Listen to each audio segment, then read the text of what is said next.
Courtrooms are supposed to be places where justice is served, order is maintained, and everyone keeps their composure. But when emotions boil over, even the most secure courtroom can erupt into pure chaos. What you're about to see are real cases where the tension snapped, and the results were shocking. 16-year-old Daniel Petrick shocked the small town of Wellington, Ohio in 2007, upset that his parents had taken away his video game. He retrieved his father's gun and shot both of them. His mother died instantly, and his father was gravely wounded. During the trial, Daniel sat quietly, expressionless, as his sister took the stand. She broke down, describing how her family was shattered. Her voice cracked as she repeated through sobs, my only child," while looking toward their father. Daniel's cold demeanor left the courtroom stunned.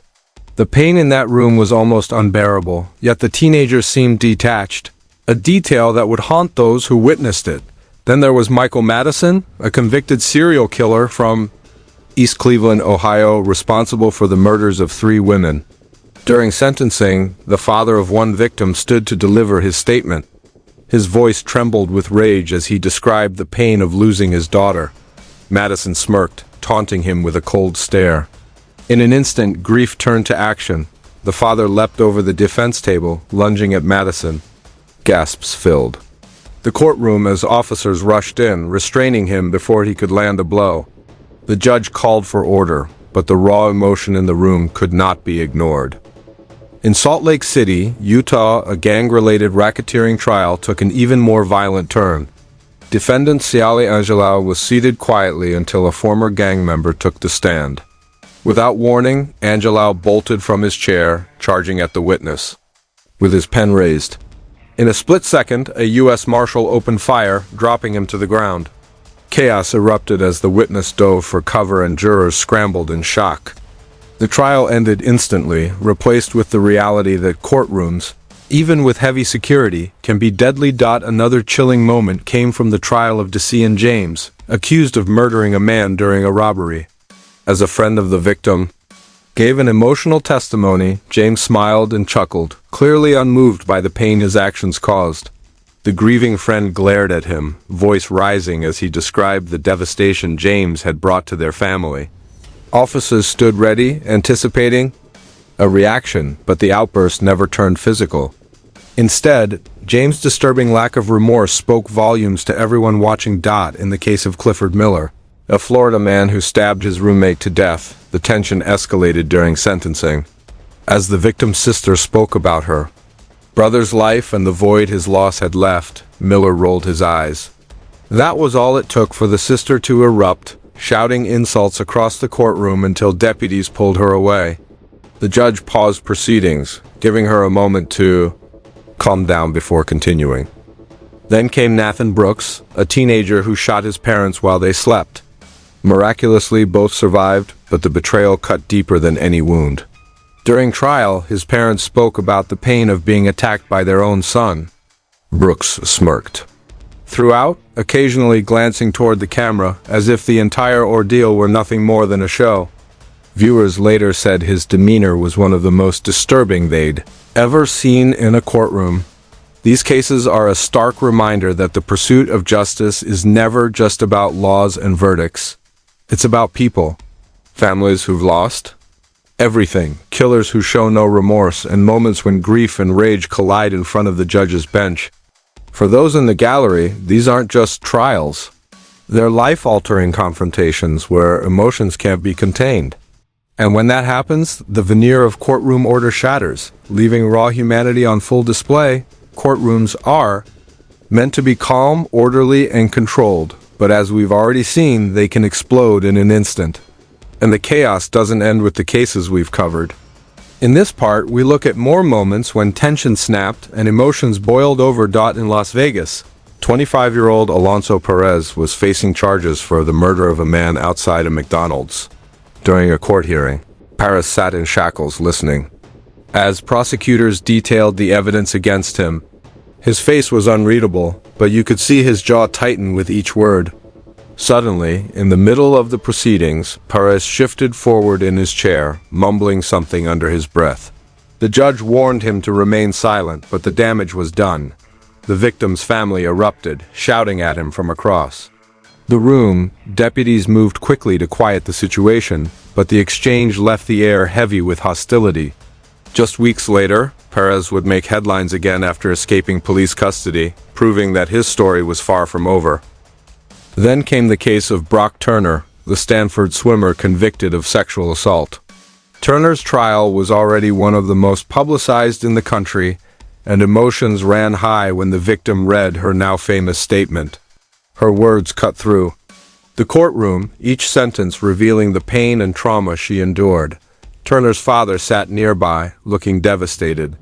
But the tension reached its peak when the judge delivered a 6-month sentence, far less than what many expected. Gasps, curses, and cries filled the room. Outside the courthouse, the outrage grew into protests that would last for weeks, cementing the case as one of the most controversial in recent memory.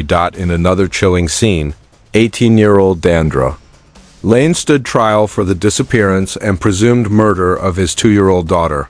Lane maintained his innocence, but prosecutors painted a grim picture. As the victim's mother gave her statement, she turned toward Lane, tears streaming, and demanded to know where her child's body was. Lane looked back at her with a smirk, as if enjoying the pain he was causing. That moment was enough to push the atmosphere in the courtroom to the edge. Deputies shifted closer, prepared for anything. The sentencing was swift, but the emotional damage lingered for everyone present. One of the most unpredictable moments came during the sentencing of Travis Alexander's killer, Jodi Arias. Arias had been convicted of brutally murdering her ex-boyfriend, and her trial had become a media circus. During her final address to the court, she alternated between pleading for her life and blaming the media for her portrayal. The victim's family sat motionless, their grief etched into their faces. But when the judge announced the life sentence, a wave of relief and sorrow swept through the gallery. One family member whispered, "Finally," while another quietly cried. It was a rare moment where justice brought closure, but no one left the courtroom feeling whole. Another case saw Andrew Mickle, a man convicted of killing a police officer, use his sentencing as a stage for political rants. He interrupted the judge multiple times, refusing to acknowledge the authority of the court.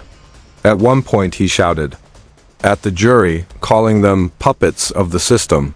The victim's family stared at him in disbelief, their anger barely contained. Eventually, the judge ordered Mickle removed from the courtroom, leaving deputies to finish the sentencing without him. It was a reminder that some defendants see the courtroom not as a place for justice, but as a platform for their own agendas. In a Milwaukee courtroom, Ashley Martinson, a teenager convicted of killing her mother and stepfather, faced sentencing. Known online for writing dark poetry and blogs about death, Martinson stood before the judge, her voice quiet but firm. The victim's relatives described the horror of discovering the crime scene and the lasting trauma it caused. As they spoke, Martinson's eyes welled with tears, but she never looked directly at them. When the sentence was handed down, 23 years in prison, there was no outburst. Only a heavy silence that seemed to fill every corner of the room. Finally, in the case of Stephen Avery, the man at the center of the Making a Murderer documentary, the tension in the courtroom was unlike any other. With the nation watching, Avery listened as the jury delivered their verdict, guilty. His mother wept openly, clutching his father's hand, while Avery stared straight ahead, expressionless. The prosecution spoke of justice served, while the defense hinted at appeals to come. For those in attendance, it was a moment that felt both final and unresolved, a strange mix of closure and lingering doubt. These moments show that in a courtroom, the law may be black and white, but the human experience is anything but. Behind every verdict is a story of loss, anger, defiance, or relief. Sometimes those emotions stay bottled up. Other times they spill over in ways no one can predict. And when they do, the quiet formality of the courtroom vanishes, replaced by something raw, unpredictable, and unforgettable. Courtrooms are built to hold the weight of the law, but sometimes they end, upholding the weight of human emotions that can't be contained. And when those emotions finally spill out, the results can be unforgettable. In Chicago, the sentencing of Chadwick King drew heavy media attention. King had been found guilty of strangling his wife, leaving their two young children without a mother. During the victim impact statements, her father spoke with a voice shaking from grief. He described his daughter's warmth, her kindness, and the way her children would cry for her at night. King sat motionless, eyes fixed on the table. But when the judge announced a lengthy prison sentence, King suddenly turned toward the gallery, glaring at the victim's family. Deputies tensed instantly, ready to intervene if anyone reacted. The moment passed without violence, but the tension in the room was enough to make even seasoned reporters uneasy. Then there was the case of Markeith Lloyd in Florida, accused of killing both his pregnant ex-girlfriend and an Orlando police officer. Lloyd had already gained a reputation for explosive behavior in the courtroom. At one hearing, when the judge denied one of his motions, Lloyd shouted over her, accusing the court of corruption. The judge warned him to stay silent, but Lloyd kept going, his voice rising until deputies surrounded him. The spectacle lasted only seconds before he was escorted out, but it left a lasting image, a defendant, openly defying the very system that would decide his fate. In a quieter but equally tense trial, Alston Sigg, a teenager from Colorado, faced sentencing for the abduction and murder of 10-year-old Jessica Ridgway. The crime had shaken the community, and emotions ran high as the victim's mother read her statement. Her voice cracked as she told Sigg how he had destroyed their family. Sigg sat stiffly, never making eye contact until she said the words, "I hope you think of her every single day." For a split second, Sigg's expression faltered, his jaw tightening, before returning to that same blank stare. It wasn't an outburst, but it was enough to make the entire room feel the weight of what had just been said. Another unforgettable moment came during the sentencing of Ronnie O'Neill in Florida. O'Neill was convicted of brutally killing his girlfriend and his 9-year-old daughter, as well as attempting to kill his young son. In a bizarre twist, he chose to represent himself during the trial.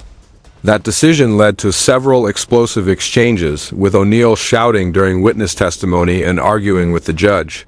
During his final statement, he raised his voice to the jury, claiming he was framed and that the system was against him. The victim's family sat stunned, unable to believe the lack of remorse.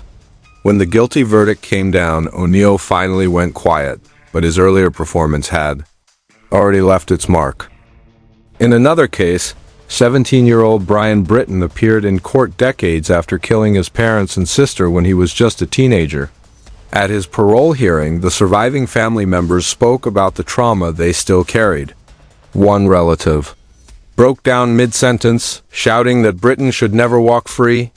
Britton sat with his head slightly lowered, but when it was his turn to speak, his voice was cold and measured.